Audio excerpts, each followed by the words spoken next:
La parole est à Madame Catherine Vautrin du groupe UMP et pour 5 minutes.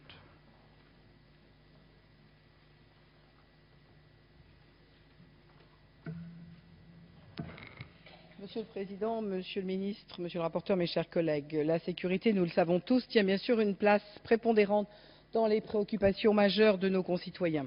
Monsieur le Ministre, j'ai déjà eu l'occasion de le dire en première lecture et je vais le répéter ce soir, le texte que vous nous proposez apporte des réponses et des réponses concrètes. Pour autant, je voudrais, dans le temps qui m'est imparti, appeler votre attention sur 2 sujets. Le premier est un sujet qui prend de plus en plus d'ampleur dans notre pays, c'est celui de l'usurpation d'identité. Chaque année en France, plus de 210 000 Français seraient confrontés à cette criminalité discrète, mais qui pourtant connaît une très forte hausse puisqu'elle a une croissance qui dépasse les 40% par an. C'est un phénomène plus important que les cambriolages à domicile, que les vols d'automobiles. Pour autant, il n'y a pas de législation spécifique pour lutter contre ces actes malveillants et souvent très traumatisants pour les victimes. Le coût global de ce phénomène pour la société est très élevé. On évoque un total de près de 4 milliards d'euros. Dans l'article 2 de votre texte, Monsieur le Ministre, vous aviez prévu de créer une nouvelle infraction relative à l'usurpation d'identité numérique face au développement du phénomène du hacking. Il s'agissait d'une initiative particulièrement intéressante qui depuis a été élargie.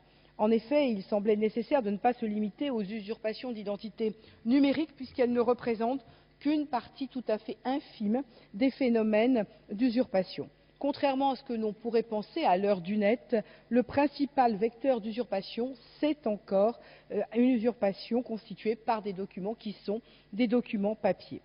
C'est pourquoi, lors de la discussion du projet de loi en séance publique, notre Assemblée avait apporté des précisions sur la rédaction de cet article et vous aviez, Monsieur le Ministre, bien voulu accorder un avis favorable au fait d'élargir le champ de ce nouveau délit à l'ensemble des hypothèses de la vie quotidienne dans lesquelles l'identité d'une personne peut être usurpée afin de porter atteinte à sa tranquillité, à celle d'autrui, à son honneur ou à sa considération. Le Sénat a poursuivi le travail à l'initiative de sa commission des lois. Il a apporté une série de modifications à la rédaction de l'article 2 du projet de loi. La Commission a tout d'abord adopté un amendement tendant à insérer le nouveau délit, non pas dans la partie du Code pénal consacrée aux violences aux personnes, mais dans celle consacrée aux atteintes à la personnalité et à la vie privée. Le dispositif se trouve désormais inséré dans un nouvel article 226-4-1 à la suite des dispositions relatives à l'introduction ou au maintien dans le domicile d'autrui. La Commission a en outre adopté un amendement tendant à substituer le terme d'usurper à ceux de faire usage d'un nom ou de données personnelles afin que soit levée toute ambiguïté dans la caractérisation de l'infraction. Je comprends les préoccupations des uns et des autres au sujet d'Internet. Il ne s'agit pas d'incriminer la simple citation d'un nom sur un blog, qui peut d'ailleurs être poursuivi sur le chef de la diffamation. Ces modifications, incontestablement, renforcent la lisibilité et la cohérence de l'incrimination nouvelle, dont le champ d'application n'est pas limité aux communications électroniques. Monsieur le Ministre, la performance de la sécurité intérieure passe aussi par une condamnation des délits. L'usurpation d'identité doit être reconnue pour pouvoir être sanctionnée. Et je voudrais appeler votre attention sur la rectification d'actes d'état civil à la suite d'une usurpation, parce que malheureusement, il y a dans notre pays plusieurs cas.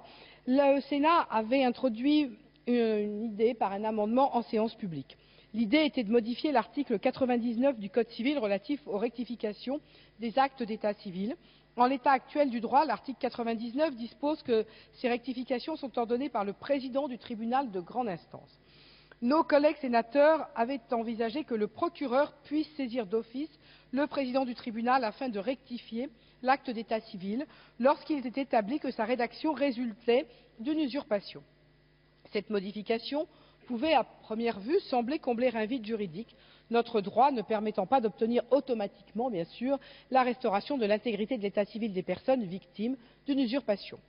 Vous avez, Monsieur le Ministre, mis en place au mois de mai dernier une mission sur l'usurpation d'identité conjointe avec le ministère de la Justice, dont les travaux devaient être remis avant la fin de l'année. Ça tombe bien, nous sommes mi-décembre et il serait souhaitable que nous puissions avoir connaissance de l'état d'avancement de ces travaux, des travaux de cette mission, dans le cadre de la discussion. Et c'est d'ailleurs le sens de la réflexion de notre rapporteur, dont je salue la grande sagesse, qui, à juste titre, a considéré qu'avant de légiférer sur ce point, il convenait de regarder quel était l'état des travaux et qu'ensuite nous puissions prendre une décision. Donc je me permets, Monsieur le Ministre, d'insister sur le fait qu'il serait bien qu'on puisse savoir où en est ce fameux groupe de travail commun justice intérieure et que derrière, vous puissiez effectivement voir comment nous pouvons donner réparation aux victimes qui ont encore sur leur état civil mention de l'usurpation. Je pense notamment au cas d'une femme qui n'a jamais été mariée, qui l'a été exclusivement par une usurpation et qui n'arrive pas aujourd'hui à faire effacer le cas de ce mariage. Autre point sur lequel je serai brève, Monsieur le Ministre, mais qui me tient également à cœur, c'est celui de l'économie photographique de notre pays. Alors vous allez me dire, l'économie photographique et la sécurité intérieure font un grand pas pour aller de l'un à l'autre. Mais vous me voyez arriver, Monsieur le Ministre, la loi de finances rectificative pour 2008 avait introduit la faculté pour les maires des communes équipées d'une station pour l'établissement de passeports biométriques dans leur commune, de renoncer au recueil de l'image numérisée du visage dans leur mairie pour soutenir finalement la réalisation de ces photos par les professionnels de la photographie. Je rappelle dans notre hémicycle qu'il y a dans notre pays 9000 professionnels de la photographie. Et il est clair que la prise de vue de photographie d'identité en mairie a eu pour effet de créer des conditions d'une concurrence que la présidente de la commission d'examen des pratiques commerciales se permet de qualifier de quelque peu déloyale. Et nous voyons bien d'ailleurs que nous avons dès maintenant des conséquences, puisqu'un certain nombre d'artisans photographes ont été conduits à licencier, certains à fermer leur exploitation, certains professionnels industriels ont vu une baisse extrêmement importante de leur chiffre d'affaires. Alors, je crois, certains l'ont dit avant moi, la formule est jolie, la photo d'identité n'est pas une activité régalienne, je crois que tout le monde en est convaincu dans cet hémicycle. Je sais, Monsieur le Ministre, que vous travaillez avec vos équipes pour trouver une solution à ce sujet. Je crois qu'il faut rappeler qu'il y a 2000 communes équipées de stations biométriques, 1000 maires qui ont déjà dit qu'ils renonçaient au recueil de l'image en mairie pour soutenir l'activité des photographes. Avec Valérie Boyer, nous sommes un certain nombre à avoir signé un amendement. Je sais que nous pouvons aller encore plus loin, peut-être en le rectifiant ou en le sous-amendant.